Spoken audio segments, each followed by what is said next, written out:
Hello. This video will quickly discuss efficiency in a slightly different context. You might know that the efficient amount of a good is the quantity for which the marginal benefit to consumers and society is equal to the marginal cost to producers and society.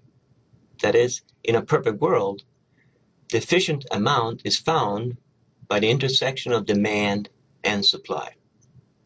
This can be seen in this diagram. Now we want to apply the same kind of thinking to another problem, say the efficient amount of pollution. The difference between pollution and, say, pizza is that pollution is very bad, while pizza is very good. But importantly, the marginal thinking applies to both bad things and good things. So what is the efficient amount of pollution? You might want to say zero, but is zero pollution really the efficient amount? It is true that we would like to live in a world free of pollution, but there is no such thing as a free lunch. People and society all face trade-offs. Let's think about this for a minute. How is pollution produced, and who is producing pollution? Clearly, nobody is producing pollution for its own sake. We don't like it, and nobody would be willing to pay for it. Rather, pollution is produced as a byproduct when we produce or consume something that we actually like. Here we see the trade-offs.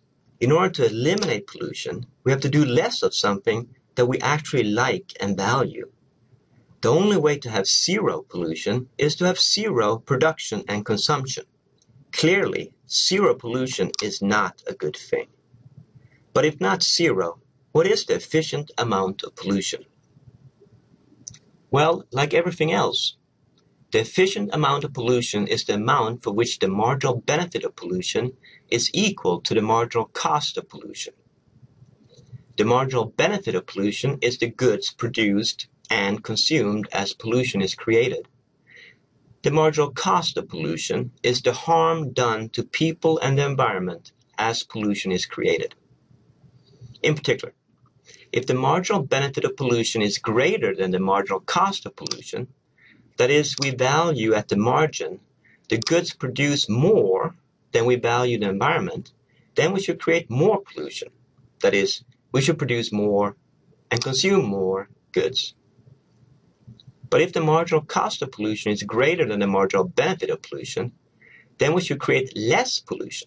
That is, the government should impose stricter rules and regulations on pollution-creating production and consumption activities. Of course, here we're thinking about society, ignoring the fact that sometimes the benefit of pollution in the form of, say, profits, goes to a different group of people than the people who pay for the pollution. But in general, the efficient amount of any activity, even things that we don't like, is not zero. Rather, the efficient amount of bads is found the same way as the efficient amount of goods, where marginal benefit equals marginal cost. So, the efficient amount of pollution is not zero. The efficient amount of homicides is not zero. The efficient amount of terrorism is not zero.